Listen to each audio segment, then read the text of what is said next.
Hola, hola. Hello, hello. Oh, I think we're already live, and I just started saying something. Maybe we can It's start okay. again even. We'll forgive you. Okay, okay. So we are getting ready for a conversation that we're going to have with Asawari through this program of self-directed education, this community close to Bangalore in India. And oh, Mathur here. That's fantastic. Hello, Asawari. Hi.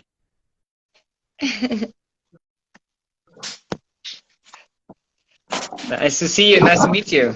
Yeah, nice to see you. How are you? I'm good. Fantastic. We're still getting used to these Instagram lives, so yeah, there's going to be probably some technical mistakes along the process. It's okay. But we already managed to connect. This is already way faster than last time that we tried. Yeah. Learning slowly. And where are you at today? I'm I'm near Bangalore at the Aarohi campus in Okay. India. Okay. Fantastic. Because you were doing a residential silence retreat, if I remember Yeah, well. I came back 2 days ago, so I'm at home now. Yeah. Okay, okay. So we prepared lots of questions. You saw them. I think there are too many for a 1 hour conversation. So I hope that you have lots of lots to say that have been accumulating along that time in silence, which is something I really want to do as well. By the way, to do a vipassana and spend a few days. Just that's something I really want to do. To kind of that inner connection. But anyways, let's just start maybe with a short introductions about each other, and then we can start our conversation. Do you want to say something, Luke? Well, so I'm Luz and he's David. And well, we started the project of evolving education with the idea of democratizing all the different research that we have done in education to empower kids to take responsibility of their learning and their lives. And one of the amazing things that we get to do is to speak with wonderful people all around the world that are rethinking education and are creating new environments for children and youth to develop, or in this case, actually, a person that has gone through a different type of education. And we're really interested in hearing your perspectives from within. We usually talk with facilitators or school founders, so this is going to be super cool. Yeah, we are super excited to have you. Thank you for having me. And maybe, Asawari, you can tell us a little bit about yourself and just as an intro for people that are listening or that watch the video later. So we invited Asawari because, well, she has gone through different stages, different forms of education, actually, because I think you started in conventional schooling, in a traditional school, and then at the age of 10, your family decided to go through homeschooling, to change from there, and then you started homeschooling, but with a kind of following still the textbooks and so on. And then you move on to a self-directed learning center, which is Aarohi, and that your family founded, and now it's a big community of people, and kind of one of the pioneers, I would say, in India, creating the centers and creating lots of awareness. Later on to Swaraj University, which is a place that we also visited when we were researching in India, and we love that place. And this is about higher education, so more for youth or young adults that are exploring their passions and want to find out how they can contribute to the world. And they create a 2-year program to make that possible. So yeah, we're really lucky to have you, to hear from you the different perspectives from all those different learning scenarios. So let's start maybe with the first one, and that's that initial transition from going to traditional school to moving to homeschooling and then de-schooling. Yeah. So basically, I went to, like any other regular child, I went to a regular school in Bangalore, India. That's where we lived, and uh, I was very happy in school. I was the so-called one of the star students, excelling in all my subjects, good at extracurricular activities, everything, like a good teachers, in the teachers' eyes, I was a good student, and I had friends. I mean, I never really remembering not liking school or having big issues. Yeah, I didn't like maths and science as a subject, but there was no other major issues. For me personally, as a child, I was happy in school. But I think my parents started to realize that how the school system is affecting me as a human being, and they saw that how I was becoming so mechanical, and actually they understood that the reason I'm good at all subjects is because I have a visual memory, so I'm good at mugging up stuff. So I don't remember, I just remember stuff and I put it in the exam and I excel in the subject. I'm not really learning anything. Don't ask me anything about it after the exam. It was like that. When they tried to ask me to go beyond what's in the textbook, I said, why should I do that? You know, I don't need it for school. So why should I go beyond, the textbook? And so they started noticing signs of how uh, I was losing like how the poster says, I was losing the child in me. They started to see that I was no more asking questions. I was no more curious about things. I did not want to learn anything beyond the textbook and so on and so forth. So they decided to take the step into going homeschooling. And what they did basically was that it was an informed choice for me because they said that we'll do a 2 week trial period. So we had in India, we have a 2 week the Sarah vacation during October. So which was just after the midterm exams. I was in fifth standard that time, around 10 years old. So just after the midterm exams was over, there was this 2 week vacation that the school had given us, and they said that in this 2 week vacation, let's try an experiment where we do homeschooling, where at home we try and learn stuff. And so we did at that time initially we took these textbooks which were the NCRT textbooks in India and of fifth standard, and we started to use the reference of those textbooks to learn. So but we were not confined by the textbooks, but we were definitely using them as a reference to see, okay, for example, in India we learned Hindi, so there was a Hindi textbook or math, science, all these textbooks were there. We were taking out subjects from that and learning, and we also visited a lot of places. Like I remember we went to the zoo, and it was not like we didn't go there just as an entertainment or a tourism, but we went there with some learning perspective, like how we planned at home before that what are the questions we want to find the answer to and all of those things. So for the 2 weeks, they kind of explored with me how homeschooling can look like in my life.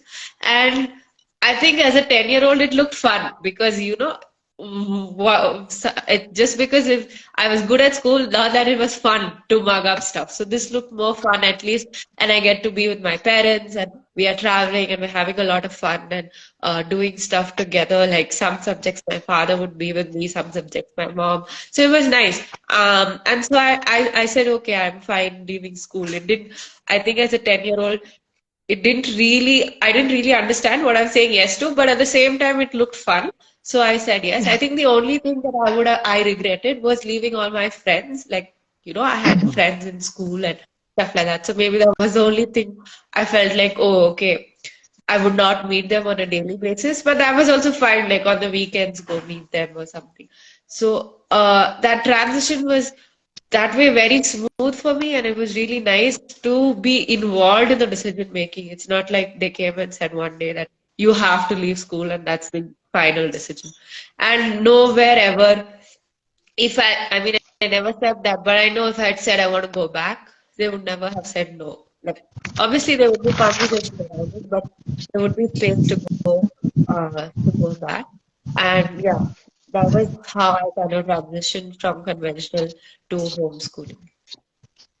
All right. So you gave it a try for a couple of weeks, and then they made you part of the decision as well, deciding whether you wanted to go back to school or not. Yeah, I think that's super important. Like having the possibility to be heard and to take decision by yourselves. That's empowerment. That you are gonna feel, and you are taking responsibility of your life there. And also, I think the trial as an experiment is super cool, because it's like, okay, let's do an experiment. It might work, it might not work. So you're still open to see how it develops, no? And a little bit excited about it. Yeah, we also encourage people in the trainings that we do and so on to look at new possibilities as experiments, because it becomes it's like a big heavy load when you think about, I'm gonna change completely, or I'm gonna do something completely new in my family scary. or in a school. It's scary to move in a different direction, but just to think about it as an experiment, as something that might or might not work, and we're just testing it. And then we'll see what comes next. That's a really nice mindset to have for experimentation and to enable change. Yeah.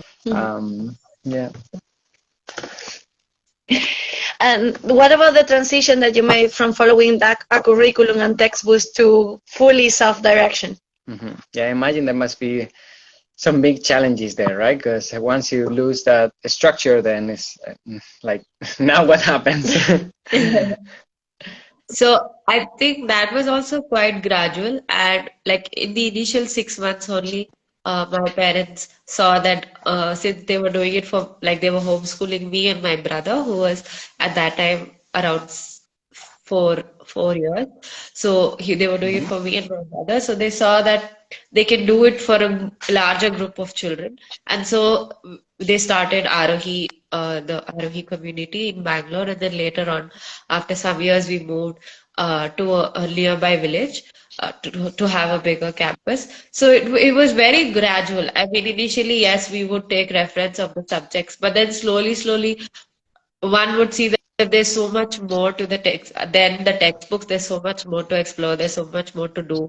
And we also traveled, like, we did a trip where one of the major rivers in India, which is called Ganga or Ganges. So we did like a trip where we went from the source to the end. So we traveled the whole river. So now that's not something that's there in the textbook, but we kind of did it out of the textbook. So it was kind of like it happened really gradually, and I don't think there were so many challenges, because then what happened was, okay, if the textbooks were not there, I started taking up small projects, like up a project of writing a small story, like, and publishing it. So like a small novelette or a story, and I actually like wrote it and I edited it, and I found a mentor who was an author, and she helped me, and we kind of printed it and made a small book out of it. So I just took up projects, like I took up a project of selling vegetables for 3 days. So like, to move out of the textbook, it started becoming like, okay, what do I want to do?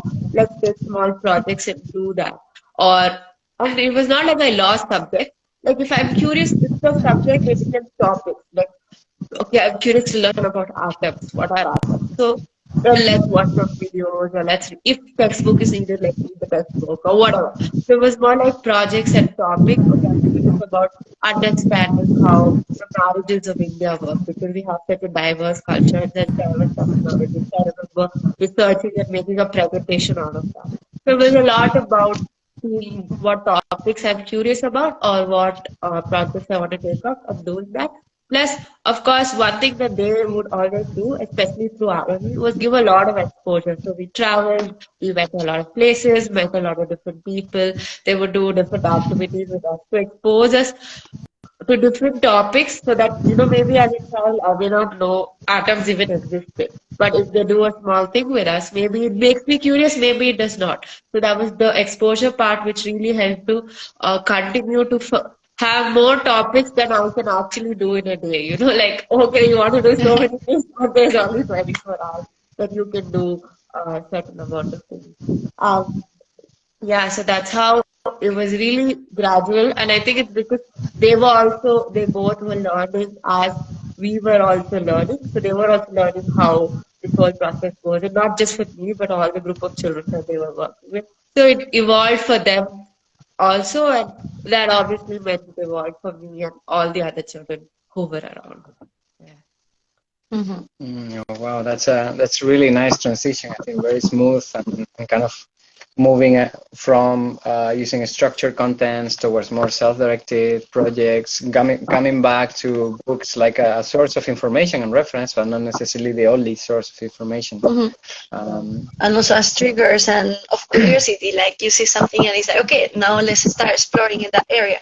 So you still have, yeah, it's super, because there are so many times when we have talking with different facilitators, they told us about this schooling process that takes almost a year and people really struggle with that.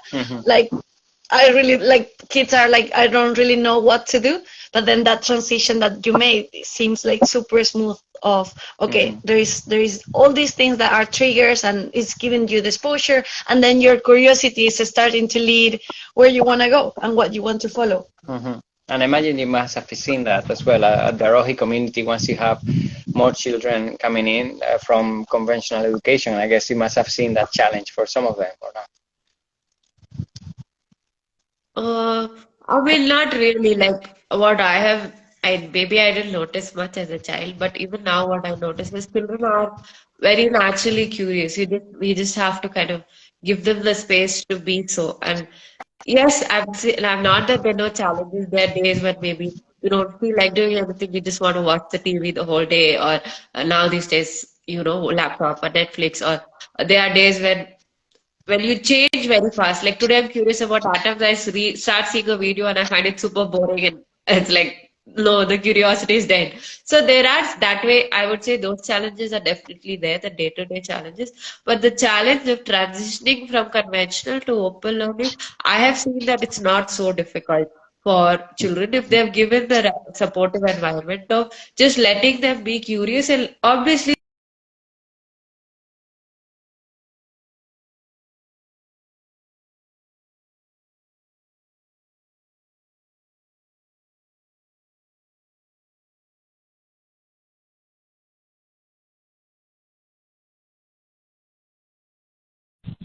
Yeah.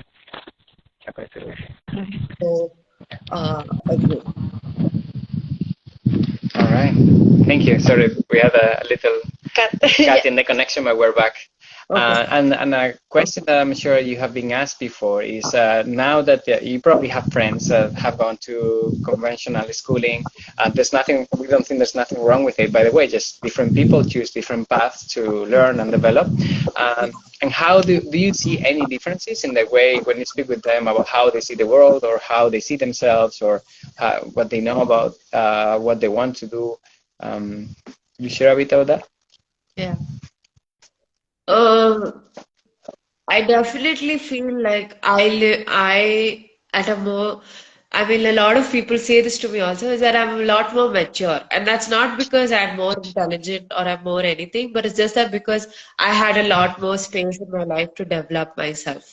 Right? When you're doing open learning, you don't, self-directed learning. Learning is not just about learning the subjects, but you also learn about yourself. You also learn about, so, everything. Like you learn life from the day one, you're learning life. And that makes you a person that's living life fully. I mean, obviously there are challenges. I'm not saying that we're living life perfectly or we are some great goddesses or gods or anything. There's nothing like that. We have our day-to-day issues, and like everybody else, life cannot be beautiful without the challenges or difficulties. But I just feel like I am a lot more comfortable to live life, like because they have gone to school and now they've come into work, and then a lot of people are not aware about what, like once you become adults, I feel it's more difficult in transitioning from conventional to, uh, open learning. So when you're at the age of 20, 25, 30, and then you're like, okay, now I want to find my passion, it's more challenging to, undo all the conditionings that are there, or give yourself the motivation to find your own passion because you get stuck with family and money and so many stuff. So I think as kids, it's easier to transition. And that's what I feel when I see people around me, that I am actually living life the way I want to, like 100% it's in my hands. But a lot of people are being, driven in, they're not driving the car. And that kind of also saddens me, I think, a lot of times, because that affects our mental health also a lot in the way. why should we not live life joyfully? I mean, that's the real point of it, right? So that definitely I see. But yes, I don't say that conventional education is the wrong path. But I feel it's very important to make an informed choice. If I'm choosing to walk the conventional path, I know what I'm getting into, but I'm just doing it blindly because that's what we're supposed to do or that's what everyone does. Then I feel that's where the issue comes, and that's where we have, like in India especially, we do have a lot of cases of even people suiciding because of the pressure of exams or school or earning money and all of that. So it goes to that level. So I just feel like if I'm making an informed choice, that is so much more beautiful than being forced into doing conventional. Yeah. Yeah, and I think that you said a sentence that to me shows that maturity that people might have noticed that are listening right now. And it's when you said that life cannot be beautiful without challenges and difficulties. That's something that is not very. Maybe I It's realized something that a like last long year. time.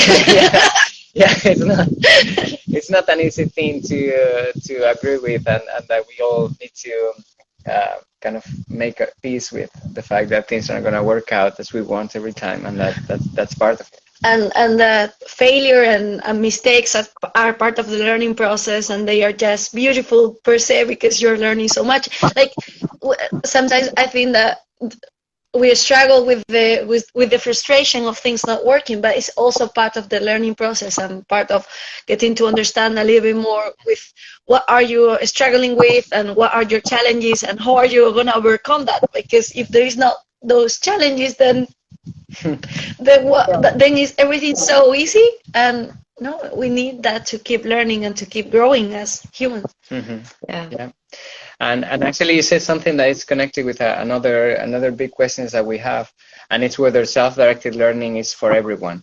And this question comes out of some people that say, well, there are kids that needs more guidance or that need more structure or more repetition, and things like that. You said that it's important that people make informed decisions about what they are choosing, which we completely agree. So do you think that self-directed learning it's good for everyone, or that anyone could follow that path? Uh, like in a way, what I feel is like one thing is like if we look at it, we all are self-directed learners till we are 5 or 6, till we're put into a conventional school. Till then, we all have been. So it's a very natural process, right? It's very natural for us to be self-directed learners. It's very natural for us to be curious, to want to learn, to want to grow, to want to develop ourselves. That's what human beings are. We want to continuously keep expanding ourselves, like whether it's spiritually or with not with knowledge or with skill or whatever. So I definitely think it's a possibility for everyone. But of course, there are practicalities to it, and maybe no, not like, for example, a lot of people also ask me that, especially in India, we have a lot of underprivileged population, a lot of kids who are illiterate and who do not have, access to education, and that kind of help. Uh, because of that, they kind of have a very low or a poor life. So I don't say that yes, it's for everyone. Yes, maybe it's important for them to actually go to the education so that they can live a better quality of life. But I feel that even while going to a conventional school, one should be a self-directed learner. So it's not two poles apart. It's just that we are so naturally self-directed learners. It's just about getting in touch with that. And in a way, once we step out of college, we're, as adults, though we do have a lot of like, we hold these big boulders on our head, but we are still living self-directed lives, right? We decide, okay, we are doing this job or we're not doing this job. Okay, how does our day look like? Whether we want to be lazy or not exercise, or we want to be, active and exercise. So all those decisions as adults we are taking. So we are kind of self-directed, but yeah, we're holding these big boulders of society pressure and all that, which maybe we can let down if we want to. But I feel yes, it's a process that's so natural that it's for everyone. But at the same time, yes, choosing conventional education is not at all wrong. Choosing to do a degree for whatever reason, may it be for literacy or it may be because it's the profession you want to get into or anything. It's just one path, like when we go for a trek, there are certain ways to reach the mountain. whichever is what provide them with. Yeah, yeah, yeah. Nice, thank you for sharing. And I agree about those possibilities that need to be enabled for people in vulnerable communities. But also, I think one of the challenges is that they don't have access to other learning spaces than conventional schooling. So maybe there are NGOs that are bringing funding to enable a school to be set up there, but that school usually follows a very structured and cohesive method of education, doesn't really open up to projects or to for them to explore their passions, which will probably fit as well with their needs, maybe potentially easier, because as you said, we are all self-directed learners since we are born, and then at some point we are told that we need to learn in a different way, but we already were learning. And when you are 18, then you are again in control of your life, but now you have been 18 years not taking decisions by yourself, so it's like, wait, Yeah. 1 second. So that's the problem, really, no? Like having learning naturally like that, and then cutting it for a period of time because it's supposed that you are not able to take those decisions, and then when you're 18 now you can take those decisions again. So it becomes hard to take control of your life. But yeah, I really like the idea of it's not exclusive. Like it's not like that if you go to school, that doesn't mean that you cannot be self-directed. And you can still explore your passions but sometimes there is not a space for that, or sometimes we restrict education so much that it seems that it can only happen inside the school, but it can be happening all the time along our lives and our daily day.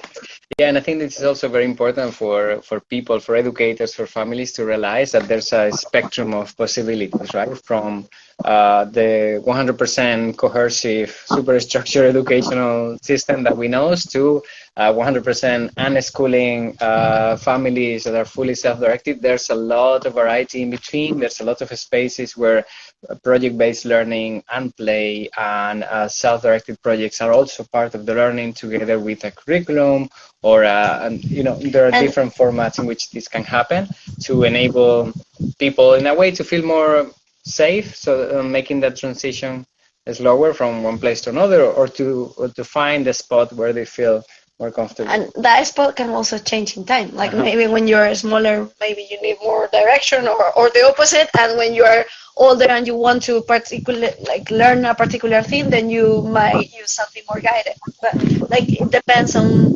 It's getting to know how you learn best, and then decide at each time how do you do it.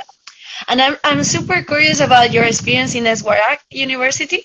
We visited there and met Chitan Kanongo, and I don't know, when I met him, it was like, wow, this is amazing. It was the first introduction that we have to fully self-directed, so it was super exciting. An amazing facilitator as well. Yeah. Actually, we're doing a documentary film that is called Killing Curiosity, and he's definitely going to be one of the people that is going to be there. Yeah, for sure. And if you could tell us a little bit more about that experience, and also what was the most valuable thing for you in that experience?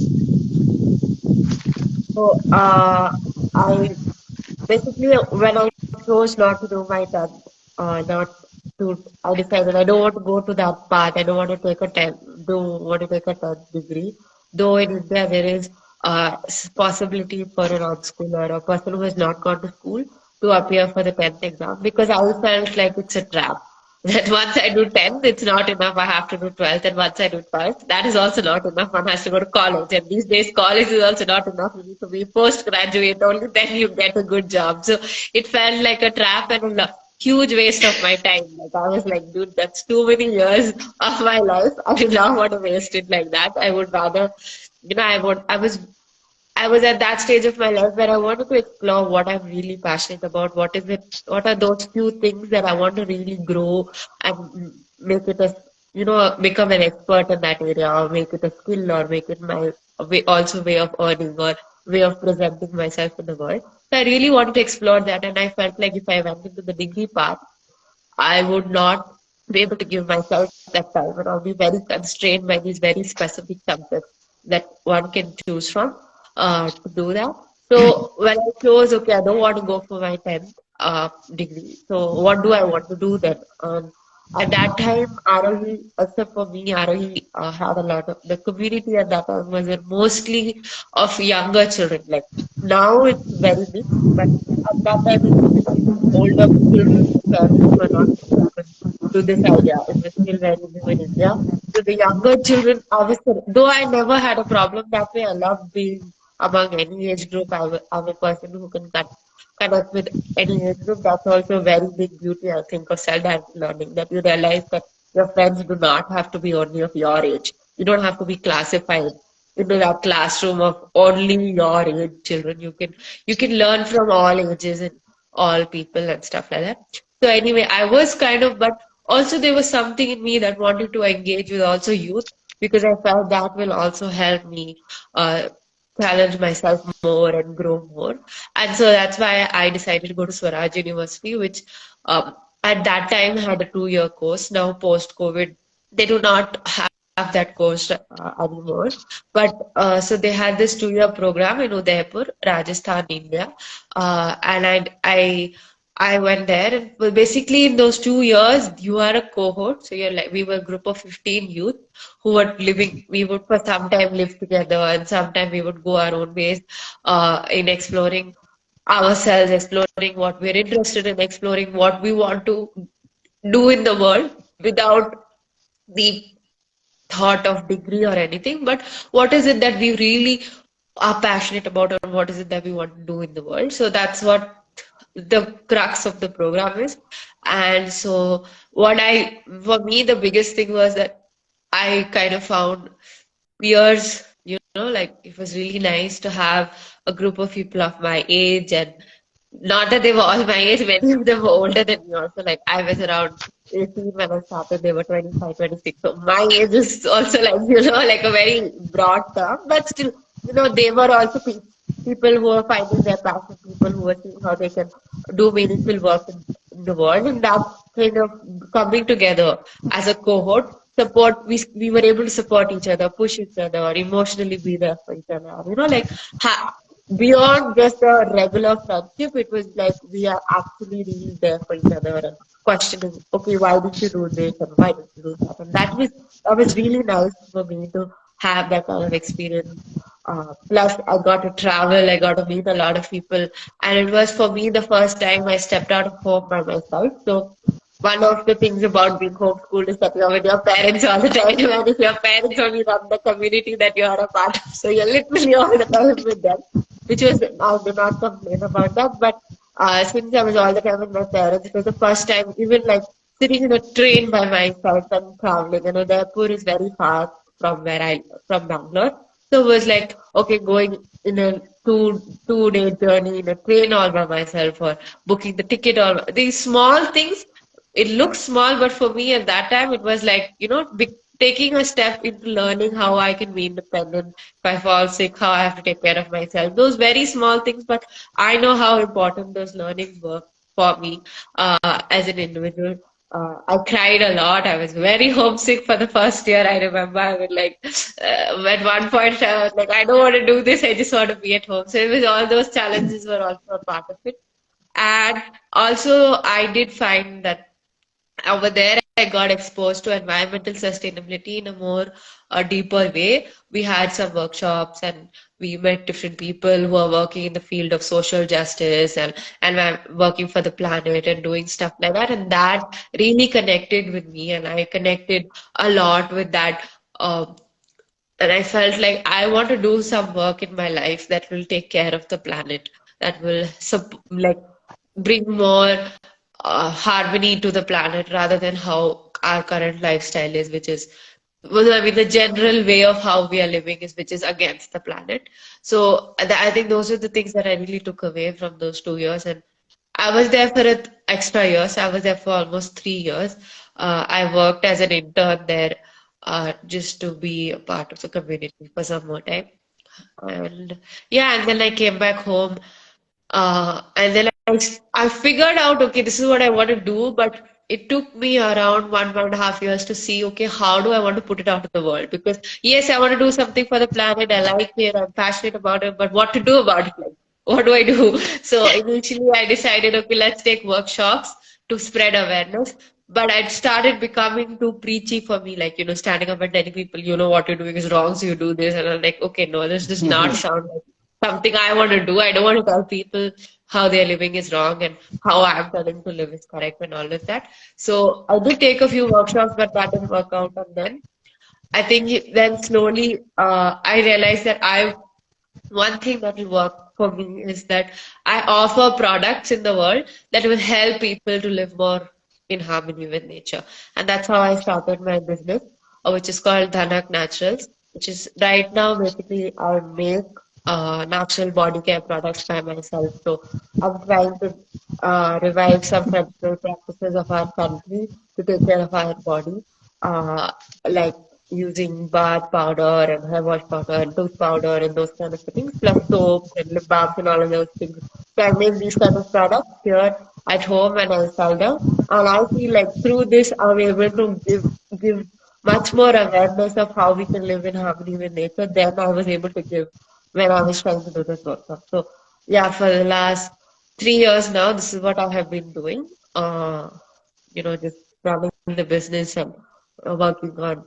And that has been like a huge box of learnings and challenges. Like I had zero idea how to run a business, zero idea what the hell I'm doing, and every day is still a struggle. Every day is a learning, and but it's very fun. And I think the one big when I started the business, I realized the one big benefit that I was a self-directed learner. So I had the strength in me to every day try and figure out things. Okay, I don't know how to do accounts, let's learn it. Okay, I don't know how to set up a social media page, let's learn it. There was every challenge looked like, okay, I know how to learn. I may not know how to be a businesswoman, but I know how to learn to be a businesswoman.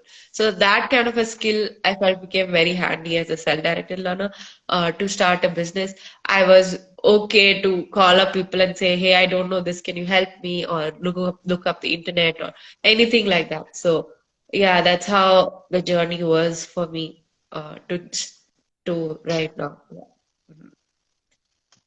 I see that. Amazing.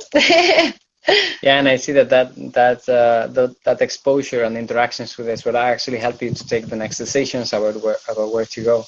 And yeah, I completely agree about setting up a business, a project, something that you want to do. That is just continuous self-discovery and learning about the world and how to stretching make a little bit more. Yeah, and more and more.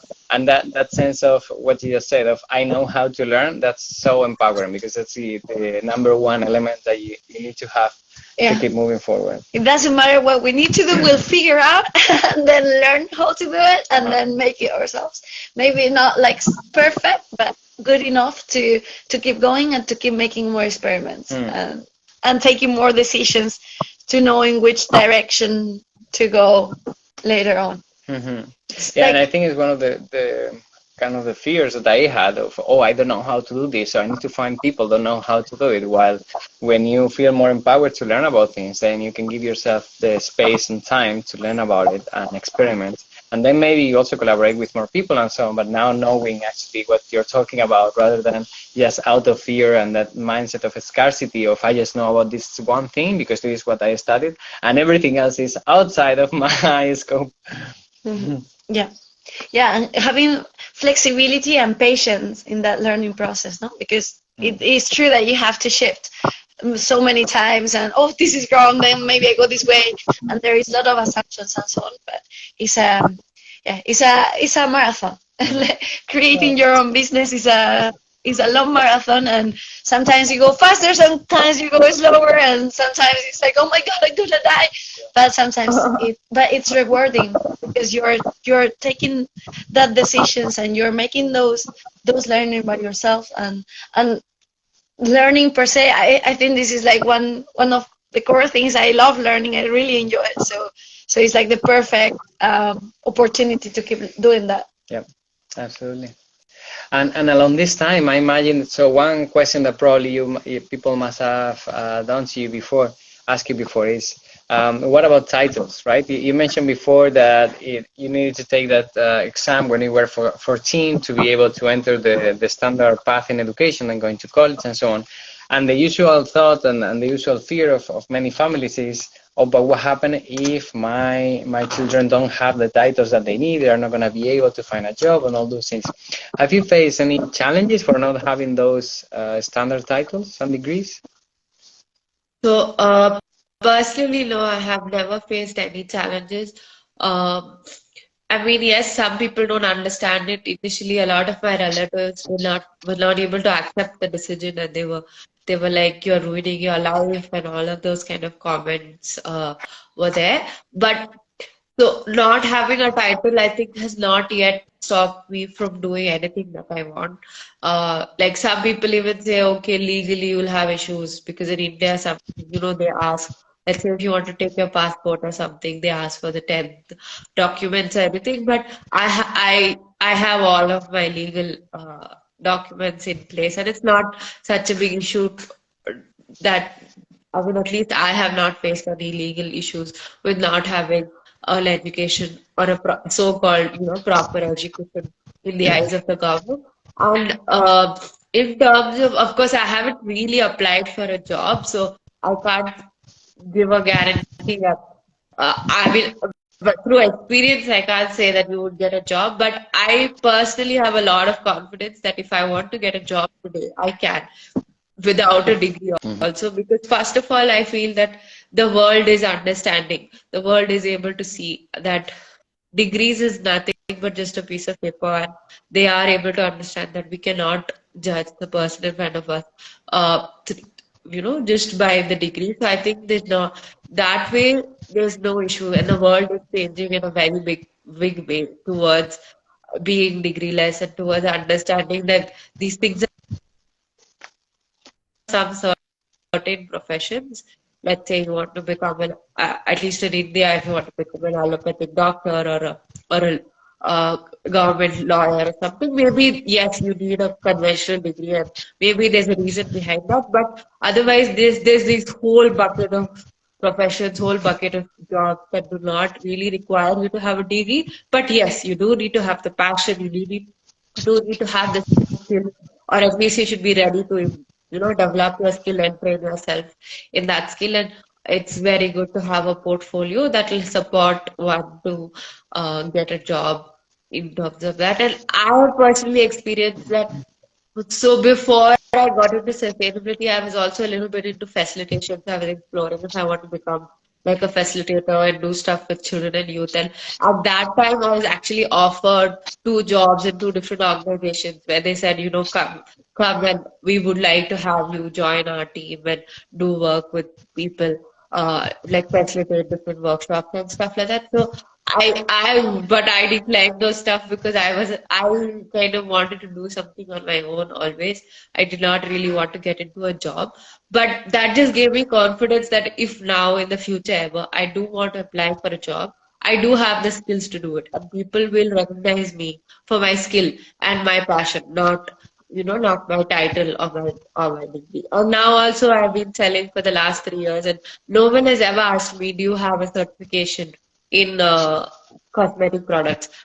I mean, legally, if I expand the business, there may be some stuff that I have to do on paper, which is also not that complicated. Like in India, basically, if you want to have like a proper factory, then in your team, you need to have one person who has a certain degree. So that's easy. I just hire someone who has a degree. Why get the degree myself?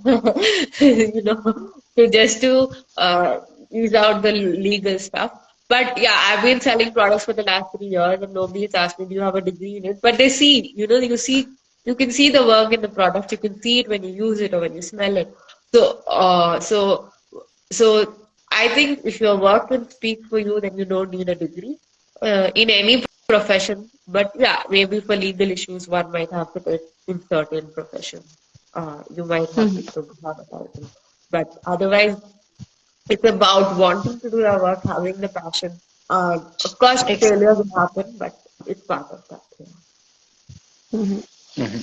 Yeah, it's exactly about having that passion about what you do, and then you can learn everything that you want. Like having that title doesn't mean that you are actually even understanding what what they are transmitting to you. You're just memorizing really well and writing it into a paper, but that doesn't mean that you're actually understanding and having meaningful learning out of it. Yeah, and there was I spoke yesterday with a friend, and she was asking me, well, but what happens if my son wants to become a lawyer or a medical doctor? Then they need a degree, and I think you explained very well what happens in those cases. Like with the resourcefulness and the passion that you have mentioned, then you can decide, okay, if I want to follow that path, then there are certain degrees and titles I need to study and continue, but that will be part of their development journey, and it will be a way more conscious decision that if they never asked themselves what they wanted to do in their lives, never had that freedom to choose. Yeah, it means that you have that freedom to decide.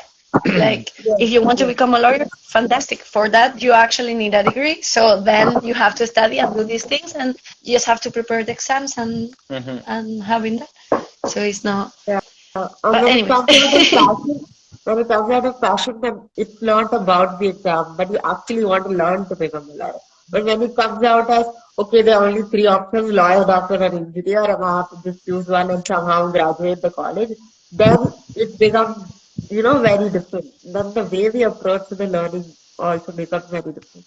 And what I have seen is that a lot of people who have interacted with, say, like, they actually, like, suppose an engineer and an architect, they really, the real learning started when they stepped into the job. When they actually started going out of the field and being an architect or being an engineer or being a lawyer or whatever. So really, what are we learning in college?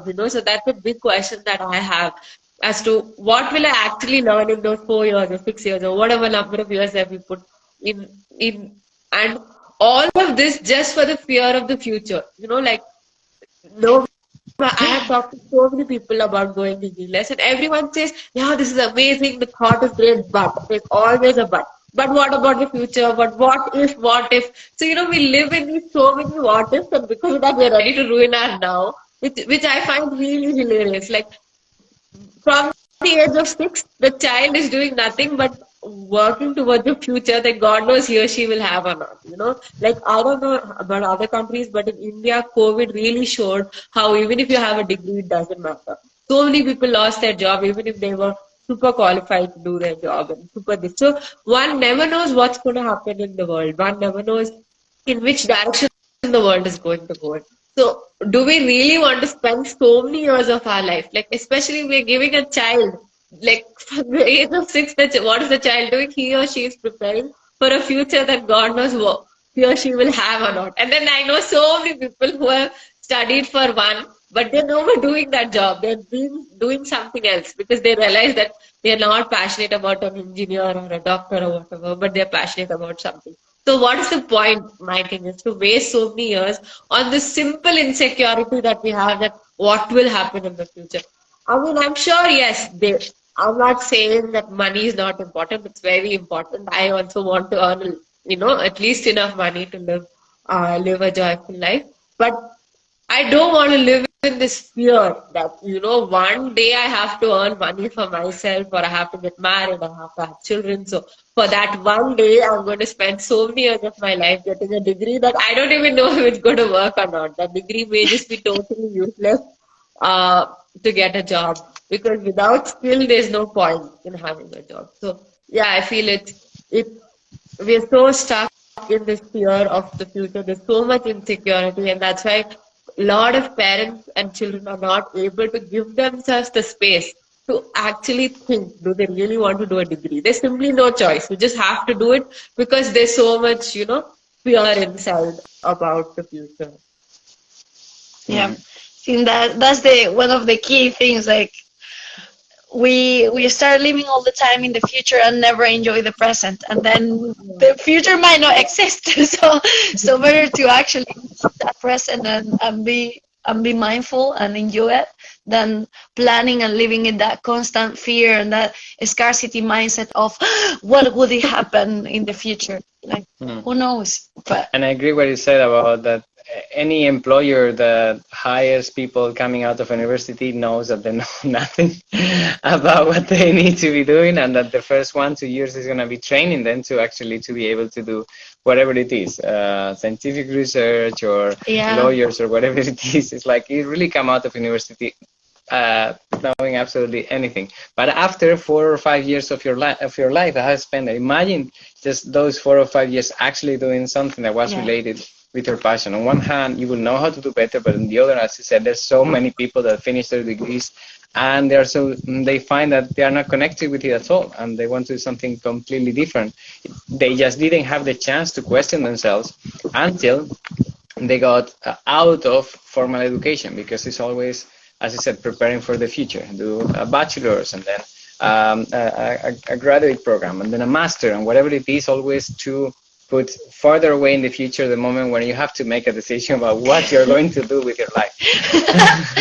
Yeah, that's kind of what happened to me now that you say it's like that. It's like, yeah, I was all the time going to the next step and the next step and the next step, and then I actually experienced what it was to be a scientist, and it was like, okay, after 4 years working in science, it was like, okay, this is cool, but this is not my passion.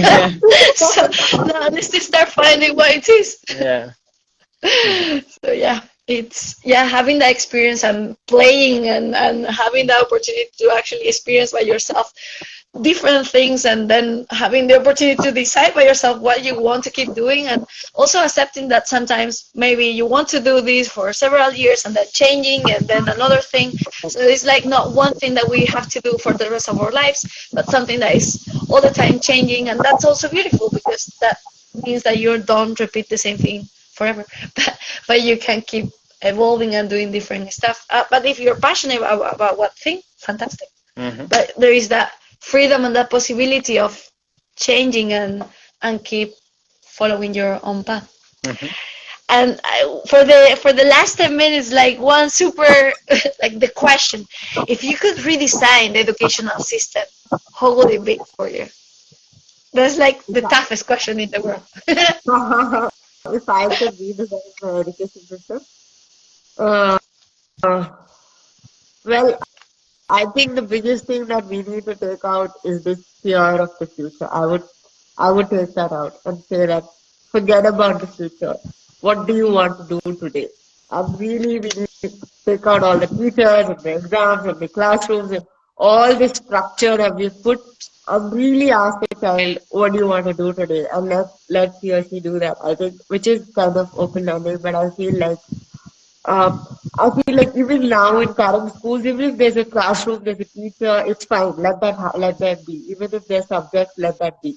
But simply let's just remove this fear of the future and say, okay, now we have the subject math. What do you want to do today? How do you want to learn it? Do you want to learn math like this? Do you want to learn that? So just opening up this world of possibilities and giving each and every child the space to just choose, the space to be able to fail. Like, what is wrong in failing an exam? Why is it so bad to be a student? Why is there so much discrimination and so much of boxing? Because we don't realize how much the schooling system is affecting the children, right? As adults, they're becoming, I mean, why are people so discriminatory? Because in the school, we're being discriminated, right? If you fail, you're a bad student. If you pass, you're a good student. If you're a girl, you sit like this. If you're a boy, you sit like that. There's so much discrimination. There's so much boxing. There's so much structure. And that's really ruining our society. I mean, we are becoming a society that's really, really destroying the planet and destroying ourselves. So I would really love to have an education system in the world. Like, even if there's schools, even if there's teachers, even if there's subjects, that's all right. But just remove this structuring, this boxing of people, this exam, this fear of failure, fear of future. Just need to remove all of this and just give a little space and a little, just a little space to each individual to bloom at their own pace, to bloom at in their own way, and to see that life is not bad. I mean, yes, it has hundreds of challenges, but it is really beautiful if we want to live it, joyfully. I think that would be amazing. We would be such a more beautiful society if we have children who are, more free-minded and who are not boxed in the structures. That was beautiful. I have taken all the notes. Thank you very much, Asawari, for sharing with us your vision for an education that empowers and enables children and people in general to develop their passions and live their full life in the present, and not just based on the fear of what might or might not happen in the future. Yeah. somehow it's like fear to the future, fear to failure, fear to and that scarcity mindset of never having enough, and then making that shift to trust, to passion, to live the present, to live in that community, to feel abundance, because in many cases we are really lacking many things. So having that shift in mindset, I think is like what at the end the change is not so big, it's just here. And thank you so much for joining us for this webinar. We hope to do more of these. We had so many people actually that joined through the live webinar. We even had a couple of people, I just realized, that they wanted to join on the live transmission. We had never thought about that before, but maybe in another one we can try it out. People can ask questions, but I think that didn't happen this time. But anyways, I think we had a super rich conversation with you, and I'm very glad to have had the chance to speak with you, to connect, and crossing my fingers to go to India again, because there's so many people that we want to meet in person over there, and one of them is definitely you. Yeah, no, I really have a lot of fun, and it was a real pleasure to meet you finally. And yeah, for sure, we'll make the note. We are going to India. I was like thinking, oh, I really want to go. So yeah, hopefully we have that opportunity, and yeah, we can keep collaborating and talking together and see how can we create new possibilities. Absolutely, and keep going with that vision as well of having an impact through environmental sustainability. Because the natural products is one way in which you're exploring, and things get complicated. Just having that passion and that vision, there's so many other ways in which that can become possible as well. So that's also that experiment, right? So yeah. Thank you very much, and yeah, whatever thing you need, and if we can help you in whichever way, just let us know. And thank you very much, and keep that passion and that energy. I really enjoy the conversation. Bye-bye. Bye bye. Thank you. Te lo dejo a ti.